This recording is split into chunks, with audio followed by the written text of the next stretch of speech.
மகரந்த சேர்க்கைன்னு பார்த்தீங்கன்னா, நெறைய வகையான மகரந்த சேர்க்கை இருக்குங்க. சுய மகரந்த சேர்க்கை, அயல் மகரந்த சேர்க்கைங்க. இந்த தானா மகரந்த சேர்க்கை ஆகுறது வந்து சில தாவரங்கள் அப்படி நடக்குது.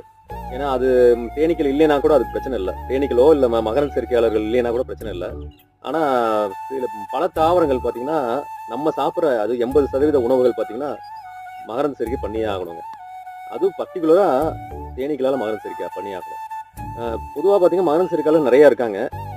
பார்த்தீங்கன்னா, வௌவால் இருக்கு, தேன் சிட்டு இருக்கு, பட்டாம்பூச்சி இருக்கு, அப்புறம் குளவிகள் இருக்கு, எலிகள் இருக்கு, அப்புறம் இந்த மாதிரி பல வகையான உயிரினங்கள் இருக்கு. ஆனா எல்லா உயிரினங்களுக்கும் ஒரு சாதாரண அளவு தான் வந்து மித்த எல்லா உயிரினங்களும் சாதாரண அளவு தான் மகரந்த சேர்க்கை பண்ணும்.